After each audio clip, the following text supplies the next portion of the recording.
आप देख रहे हैं हिमालय दर्पण उत्तराखंड।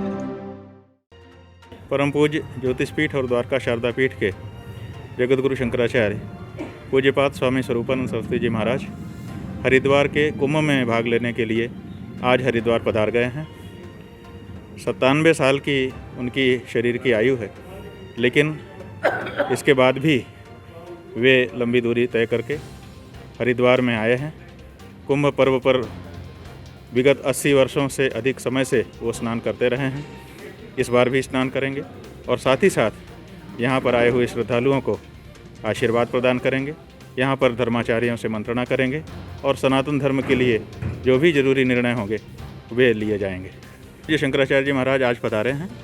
8 अप्रैल को भव्य प्रवेश मंगल यात्रा के माध्यम से वे कुंभ मेला क्षेत्र में जो चंडी टापू में नीलधारा के पास शंकराचार्य जी का शिविर लगाया गया है वहाँ पर पधारेंगे और फिर वहाँ के कार्यक्रम आरंभ हो जाएंगे। देश का बड़ा सौभाग्य है कि आज सप्त मोक्षदानीपुरियों में अयोध्या, मथुरा, माया, काशी, कांची, अवंतिका, पुरी, द्वारावती चैव सप्तैता मोक्षदायिका, इस मोक्षदानी सप्तपुरियों माया नगरी में हरिद्वार का महान कुंभ पर्व चल रहा है और देश के सबसे बड़े धर्माचार्य आज इस समय इनसे श्रेष्ठ अभी अवस्था में कहे चाहे किसी मामले में इतना सीनियर शंकराचार्य, इतना देश का बड़ा धर्माचार्य और कोई दूसरा नहीं है। ऐसे देश के इतने बड़े धर्माचार्य का आज हरिद्वार नगरी में कुंभ के अवसर पर स्वागमन होना पूरे राष्ट्र के लिए, पूरे देश के लिए एक मंगलकारी है। और कल से पूज्य महाराज श्री का देश के लोगों को एक अच्छा नई दिशा मिलेगी। 8 तारीख को महाराज जी की पेशवाई निकलेगी। अग्नि अखाड़ा और भी हमारे जो अखाड़े हैं जो परंपरागत पूज्य महाराज श्री की कुंभ में पेशवाई करते रहे वो सब साधु संत महात्मा विद्वान पूज्य महाराज श्री करेंगे।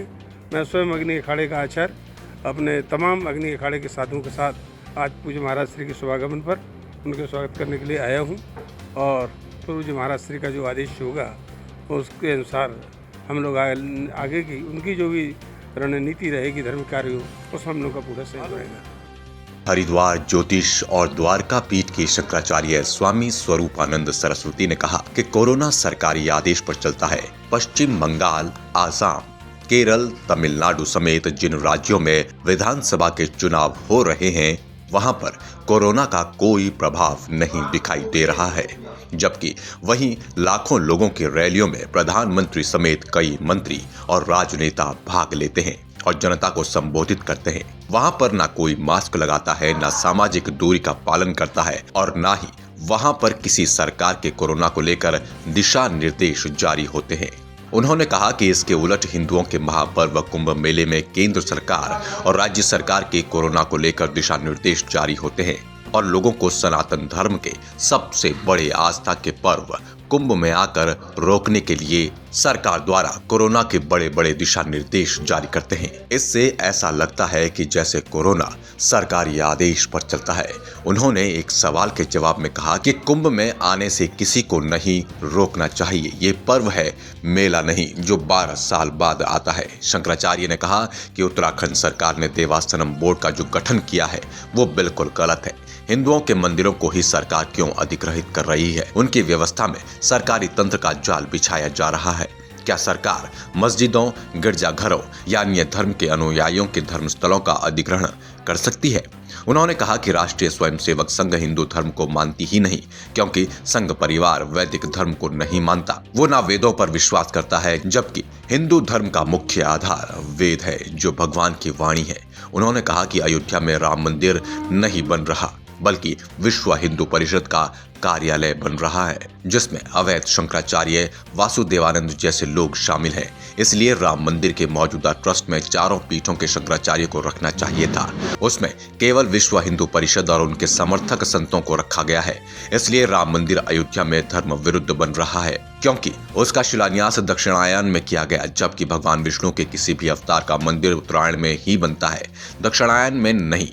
उन्होंने कहा कि हवाई अड्डे का नाम आदि जगत गुरु शंकराचार्य के नाम पर रखा जाना चाहिए, क्योंकि शंकराचार्य ने कई सालों से बंद पड़ी 4 धाम यात्रा गंगोत्री, यमुनोत्री, बद्रीनाथ, केदारनाथ की शुरुआत कराई थी और इन तीनों की पुरानी खोई हुई पहचान को वापस लाने में उनका महत्वपूर्ण योगदान था।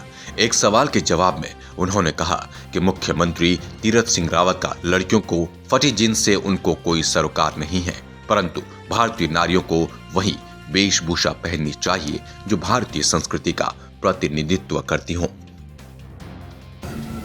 ये सुप्रसिद्ध है, पर फिर भी विशेष काल में विशेष स्थान पर उसका महत्व बढ़ जाता है। तो ये जो हरिद्वार का क्षेत्र है, गंगा किनारा तट है, इसमें 11-12 साल के बीच में एक पर्व आता है जिसका नाम कुंभ पर्व है, जिसमें स्नान करने से, दान करने से और समय के दान से अनंत गुना फल मिलता है। इस दृष्टि से देश के जितने भी धार्मिक लोग हैं वो इस अवसर पर गंगा स्नान करने के लिए हरिद्वार आना चाहते हैं। उसी दृष्टि से हम भी यहाँ पर आए हैं।